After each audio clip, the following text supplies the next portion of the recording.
안녕하세요, 임태영입니다. 과학고 입시 Q&A 네 번째 시간입니다. 저희 임태영TV 구독자 여러분들이 제가 올린 영상에 댓글로 많은 질문을 남겨주고 계신데, 그 중에서 과학고 입시 관련한 질문들 제가 답변으로 충분히 설명을 드리지 못한 내용들 모아서 추가 설명으로 이렇게 영상으로 안내를 해드리고 있습니다. 지금 현재 가장 많은 질문은 어떤 거냐면, 외고나 국제고 지원하는 학생들이 이번에 기말고사가 끝나서 그럴 수도 있지만 뭐 영어나 사회, 국어에 B가 있습니다. 내신이 이 정도 점수인데 외고 국제고 지원할 수 있을까요? 갈 수 있을까요? 뭐 이런 질문들이 지금 가장 많으세요. 그런데 외고 국제고 또 자사고도 마찬가지지만 다른 특목고 입시는 아직 전형 일정이 조금 남아 있고요. 그리고 3학년 2학기 성적까지 또 포함되는 경우가 많기 때문에 그런 질문들은 제가 추후에 또 입시 시기에 맞춰서 따로 많이 답변을 해드릴 예정이고요. 지금 당장은 과학고 입시가 좀 얼마 안 남았기 때문에 과학고 입시 관련된 질문 우선적으로 좀 다뤄드리도록 하겠습니다. 양해를 부탁드리겠습니다. 어떤 질문에 대해서도 제가 곧바로 간단하게 답변 드릴 수 있는 건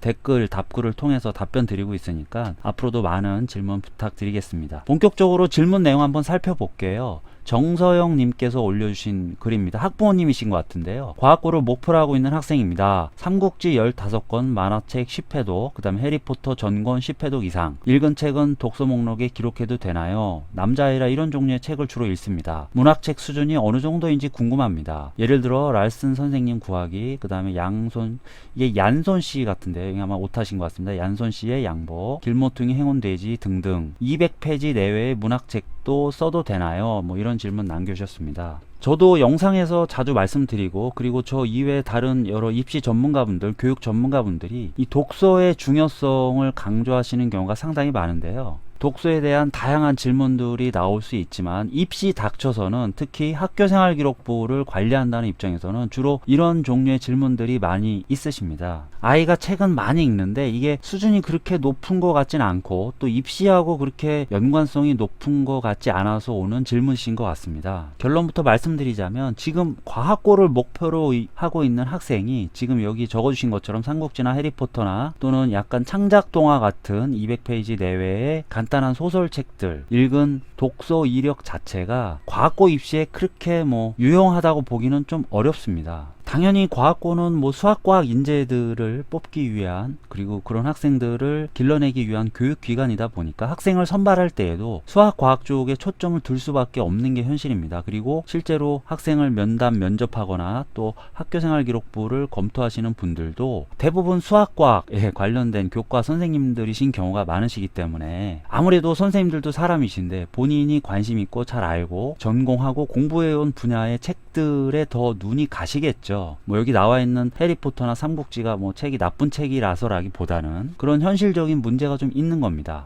뒤에 적은 이런 창작동화 같은 소설책들도 마찬가지입니다. 그래서 학생이 이런 책을 좋아하고 많이 읽어서 이런 걸 학생부에 기록하는 것 자체는 문제는 안 됩니다. 하지만 이런 책들로만 학생부가 채워져 있다면 과학고 입시 준비로는 뭔가 좀 아쉬움이 있다는 거죠. 과학고를 목표로 하고 있다면 분명히 학생이 수학, 과학을 좋아하거나 관심이 있거나 좀 실력이 있는 학생일 겁니다. 당연히 그것이 교과 성적만의 지표가 아니고 실질적인 과학, 수학에 대한 관심이라면 관련된 책이 그래도 몇 권이라도 학생부에는 올라갈 수밖에 없는 게 사실 당연한 거죠. 그래서 제가 이 질문자 분께 좀 드리고 싶은 말씀은, 이런 책들은 그대로 올리셔도 상관이 없고요. 거기에 플러스 알파로 수학과학 관련된 자기 관심 분야 위주의 책들을 좀 읽고 올리시면 더 좋겠다는 그런 제안을 드리는데요. 문학책도 그렇고 일반 수학과학 책도 그렇고 수준이 어느 정도가 적절하냐, 이런 질문은 사실은 굉장히 좀 어려운 질문입니다. 과학고에 합격하는 학생들 독서 목록 살펴보면 천차만별입니다. 그런데 문학책 같은 경우는 학교에서 우리가 일반적으로 배우는 수준의 책들이면 충분하고요. 예를 들면 양반전, 허생전 이런 고전들도 상관없고, 아니면 외국 소설 중에서는 주로 학생들 많이 적는 게 조지 오웰 1984나 동물농장 같은 거, 그 다음에 노인과 바다, 해밍웨이 소설 같은 것들, 또는 톨스토이 단편선 같은 것도 많이 올리고요. 수준이 조금 높다, 어렵다 하면은 보통 우리가 카프카의 변신이나 까미의 이방인 정도, 중학생들이 읽을 법 하면서도 조금 수준이 높은 소설들은 그 정도 수준이라고 보시면 되고요. 수학 수학과학 책들은 스펙트럼이 그거보다 훨씬 더 넓습니다. 그러니까 과학고에 지원해서 합격한 학생들 독서 목록을 보면 굉장히 다양하다는 거죠. 그럴 수밖에 없는 게 독서라는 건 우리가 뭐 교육과정에서 어떤 체계적인 책 수준을 정해놓고 접근하는 경우가 거의 없기 때문에 자신이 좀 이해하기 어려운 책임에도 불구하고 관심 분야라서 뭐 제대로 소화는 못했지만 읽은 책이 있어서 올리는 학생들도 있고, 아니면 그냥 정말 자기 수준에서 이해도 잘 되고 재미있게 읽을 수 있는 책들 위주로 올리는 학생들도 있고, 자, 어떤 학생군들도 뭐 합격자에 포함이 될 수는 있습니다. 이 추천 도서 관련해서는 제가 나중에 별도의 영상으로 일부 책은 좀 리뷰해드리는 형식으로 소개해드릴 그럴 계획을 갖고 있는데요. 간단하게 제가 뭐 설명회 같은 데서 사용하는 이 추천 도서 목록을 보여드리자면,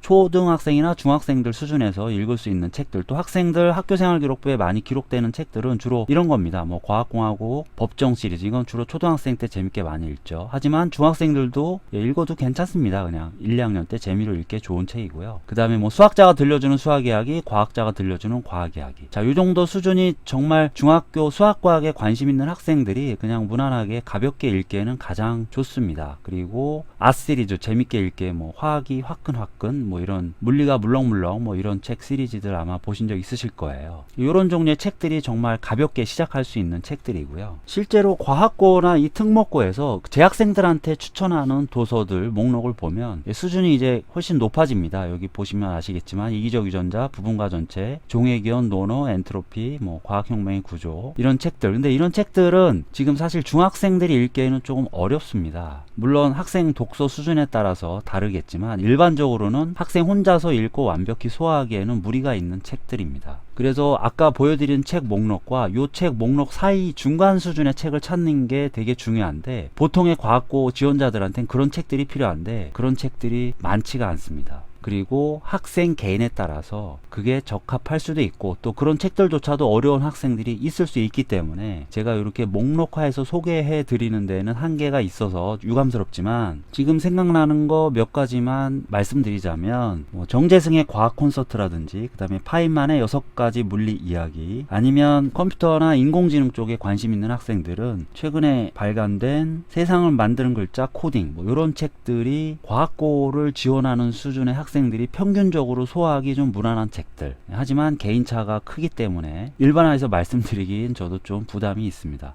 아무튼 자기 수준에 맞는 그런 책들을 찾는 게 중요하고, 그 책들을 조금씩 단계를 올려가는 과정이 필요하겠죠. 어쨌거나 요 질문자분 지금 자녀분이 몇 학년인지는 모르겠지만, 우리가 학교생활기록부 독서활동란에 책을 적으실 때 지금 읽으신 책들을 굳이 빼실 필요까지는 없을 것 같고요. 과학고를 목표로 하신다면 수학과학, 지금 제가 소개해드린 책들이나 또는 다른 책들도 뭐 상관없습니다. 수학과 관련된 책들을 조금 신경 써서 읽으시면 좋지 않을까, 그런 제안을 드립니다. 밑에 내려가면 또 비슷한 다른 질문이 있는데, 신재환님이 올려주신 질문 한번 살펴보겠습니다. 부산에 살고 있는 중2 학생입니다. 한과형이나 과거에 가려고 합니다. 수학과학 성적은 수학 97점대, 과학은 100점 이렇게 받고 있고, 취미로 3D 프린터로 리모컨 거치대하고 좀 조잡한 USB 핫팩 등 만들어 봤습니다. 또 영상 편집도 좋아합니다. 근데 책은 많이 안 읽고 학교에 수과 동아리도 따로 없고 봉사활동도 기본 채우는 것 밖에 안 했습니다. 영상 보니 책은 읽으면 도움이 많이 되는 것 같은데, 자, 이제 질문이 들어옵니다. 봉사활동을 꼭 일주일에 한 번씩이나 그렇게 주기적으로 다녀야 하나요? 다니고 안 다니고 차이가 얼마나 한가요? 다닌다면 도서관이나 어린이집, 요양원 등이 있던데 어디를 다녀야 하나요? 그 다음에 탐구활동이라는 게 정확히 앞으로 뭘 해야 할지 모르겠습니다. 영재원도 다니고 있는데 3D 프린터나 영상 편집도 해당이 되나요? 교 내외의 과학 캠프는 많이 참여하고 있는데 제 생각에 이런 활동에서 얻은 것들에 대해 적는 거죠. 자, 이 정도면 입학 가능한가요? 부산에서 한과형이나 과거에 가려는 학생들 중 저와 비슷한 학생이 몇 명 정도 되나요? 저는 동현중에 다니고 있는데 한 학교에서 한과형이나 과거 가는 학생 수가 얼마나 되나요? 질문이 너무 많으시네요. 그리고 끝에도 전에도 다른 영상에서 보니 여러 곳에 지원을 한다고 하셨는데, 과거는 살고 있는 지역의 학교만 지원 가능하잖아요. 그러면 한강 먼저하고 과거를 하는 루트밖에 없지 않나요? 뭐 이런 질문 해주셨습니다. 굉장히 장문으로 학생분이 아주 열심히, 그것도 2학년이 열심히 적어주셨습니다. 너무 질문이 많아서 제가 이렇게 답글로는 제대로 설명해 드리기가 어려워서 영상으로 좀 추가 설명을 드리자면요. 먼저 봉사활동을 꼭 일주일에 한 번이나 그렇게 주기적으로 다녀야 하나요? 이런 질문에 대해서는 그렇지 않습니다. 이렇게 매주 주기적으로 봉사활동을 다니는 학생은 그렇게 흔하지 않습니다. 물론 그렇게 다녀서 나쁠 건 없지만 입시에서 그렇게까지 많은 봉사를 요구하는 것은 아니고요. 여기 보시면 봉사활동도 기본 채우는 것밖에 안 했습니다라고 말씀하셨는데, 보통은 우리가 뭐 지역에 따라 다르지만 15시간에서 20시간 정도 1년에 그 정도 채우는 것을 가장 기본으로 하고 있죠. 근데 그 시간만 채우셨더라도 본인이 정말 열심히 활동했거나 또는 그 봉사활동을 통해서 좀 많은 것을 배웠거나 우리 공동체 사회에 대한 새로운 생각이나 느낌을 갖게 된 계기가 있는 그런 봉사가 있었다면 시간이 조금 적더라도 크게 상관은 없습니다.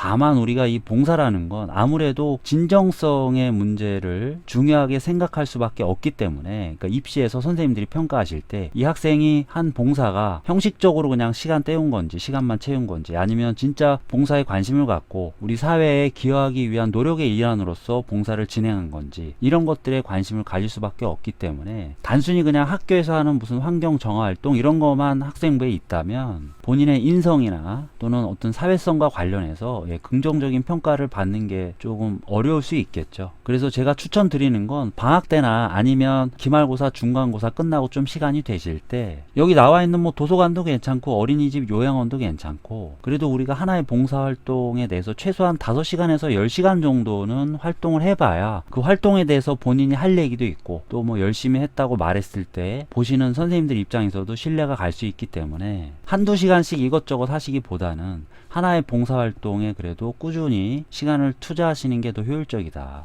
평소에 책 좋아하고 도서관 많이 다녔으면 도서관 봉사 괜찮고요. 그리고 뭐 동생이 있다든지 또 어린이들한테 본인이 좀 평소 관심이 많다든지, 뭐 요양원도 마찬가지고요. 할머니 할아버지가 주변에 계시다든지 뭐 그런 여러 가지 자기만의 이유로 인해서 장소를 선택하는 건 뭐 어떤 장소라도 크게 문제는 없습니다. 그리고 탐구활동 정확히 뭘 해야 할지 모르겠다, 이 질문에 대해서도 뭐 영재원도 다니시고 그 다음에 3D 프린터 영상 편집 이런 것도 하신다고 적혀 있고 캠프도 많이 참여하신다고 했는데 뭐 이런 것들도 다 괜찮습니다. 탐구 활동에 다 포함이 되는 거고요. 보통은 우리가 탐구는 보통 실험 같은 거 많이 생각하시는데 꼭 실험이 아니더라도 자신이 어떤 분야 영역에 관심을 갖고 깊게 파고드는 과정, 우리가 모두 탐구라고 할 수 있습니다. 중요한 건 그 탐구의 과정과 깊이겠죠. 영재원이냐 과학 캠프냐 이런 게 중요한 게 아니고 그 안에서 이루어지는 실제 활동들이 적어도 자신한테 둘 중에 한 가지 의미는 있어야 된다고 봐요. 저는 첫 번째는 뭐냐면 그 활동을 통해서 내가 수학적인 과학적인 나의 어떤 역량을 많이 표출했다, 내가 어떤 활약을 많이 했다, 자 그런 의미가 있거나, 아니면 그런 활약은 크게 없었지만 그 활동 과정에서 내가 많은 것을 배웠다, 새로운 것을 알게 됐다. 적어도 이 둘 중에 한 가지 의미는 우리가 부여할 수 있어야지 과학고 입시형 탐구 활동으로서 유용하지 않을까, 이런 생각을 해봅니다. 학교에서 어떤 거 배우다가 거기에 대한 궁금증으로 책을 찾아보고 인터넷을 검색해보고 또 유튜브 영상을 보는 이런 것들도 다 탐구에 해당할 수 있습니다. 예를 들어서 전에도 말씀드렸지만 내가 무게중심, 삼각형 무게중심 배우면서 뭐 방심이나 이런 삼각형 오심 전체로 좀 확대해서 공부를 해봤다든지, 과학에서도 뉴턴의 운동법칙 공부하다가 뭐 아인슈타인의 상대성 이론으로까지 공부를 확장해서 해봤다든지, 이런 것들도 다 탐구에 포함된다고 볼 수 있습니다. 여기 말씀하신 3D 프린터 관련 활동이나 영상 편집 같은 게 과학고, 과학 탐구에 해당이 되느냐, 요거는 지금 적어주신 것만 갖고 좀 판단하기는 어렵지만 단순히 3D 프린터로 뭘 만들어 봤다, 뭐 어떤 영상을 내가 편집해 봤다, 이런 것만으로는 조금 탐구 활동으로 우리가 보긴 어렵겠죠. 하지만 이 안에도 얼마든지 수학적, 과학적 원리들이 포함될 수 있으니까 그런 원리들에 대해서 궁금증을 갖고 학교에서 배웠던 내용들과 연관 짓거나 확장하는 방식으로 공부를 해 나가신다면 이런 것들도 뭐 탐구 활동이 되지 말라는 법은 없습니다. 그 다음 질문이 이 정도면 제가 합격할 수 있을까요? 아니면 뭐 한과형이나 과고 가는 학생, 부산에서 얼마나 학생 수가 되나요? 뭐 이런 질문 남겨주셨는데, 자, 지금 중학교 2학년 학생이시잖아요. 아직 입시까지는 뭐 1년 정도가 남았는데, 지금 어떤 중학교 2학년 학생도 당신은 과학고 지원하면 합격할 수 있습니다. 영재학교 지원하면 무조건 합격입니다. 이런 얘기를 들을 수 있는 학생은 거의 없습니다. 남은 1년이 중요하다는 얘기고, 지금의 활동들은 본인은 여기 뭐 조잡한 뭐 USB 핫팩 등을 만들었다 이렇게 적으셨는데, 제가 볼 때는 충분히 과학고가 요구하는 탐구 활동으로 발전시킬 수 있는 여러 가지 호기심을 갖고 있는 학생이라고 보여집니다. 그래서 앞으로 열심히 하시라는 말씀, 뭐 너무 당연한 얘기지만 드리고 싶고요. 과학고나 영재학교 들어가는 학생들은 뭐 굉장히 소수입니다. 제가 이 밑에도 적어드렸지만 지역에 따라 차이가 있긴 하지만, 보통 부산에서 과고나 한과형에 진학할 수 있는 학생은 매년 인구수에 따라 다르지만 0.4%에서 0.5% 정도라고 보시면 됩니다. 굉장히 적은 숫자죠. 그리고 밑에 있는 마지막 질문 한번 보겠습니다. 다른 영상에서 보니 여러 곳에 지원을 한다고 하셨는데, 과거는 살 수 있는 지역의 학교만 지원 가능하잖아요. 그러면 한과형 먼저 하고 과거로 하는 루트밖에 없지 않나요? 이 질문은 제가 사실 명확히 이해를 못했는데, 제가 얼마 전에 올렸던 과학고하고 영재학교 비교해드리는 영상이 있습니다. 그 영상을 좀 참고해 보시면 도움될 것 같고, 영재학교는 과학고 입시하고 상관없이 8개 영재학교 어디에나 지원할 수 있다는 말씀이고요. 그리고 과학고는 부산에 사시면 뭐 부산과고나 부산일과고 둘 중에 한 군데만 지원할 수 있다. 영재학교 입시에 붙고 떨어지고 상관없이 과학고는 별도로 지원할 수 있다. 이렇게 이해하시면 되겠습니다. 오늘 소개해드린 질문은 좀 질문이 내용이 좀 방대하고 길어서 이 2개로만 제가 마무리할 거고요. 앞으로도 계속 과학고 입시 관련한 영상 준비하고 또 올려드릴 예정이니까 많은 관심과 기대 부탁드리겠습니다. 도움되셨다면 좋아요, 구독 부탁드리고 질문도 계속 많이 좀 올려주세요. 제가 바쁠 때는 바로바로 답변을 못 따라드리기도 하지만 이제 웬만하면 하루 안에는 답변을 모두 드리려고 노력하고 있습니다. 오늘 과학고 입시 질문과 답변 4번째 시간은 이것으로 마무리하고요. 곧바로 과학고 자기소개서 특강 이어서 영상 준비하도록 하겠습니다. 감사합니다.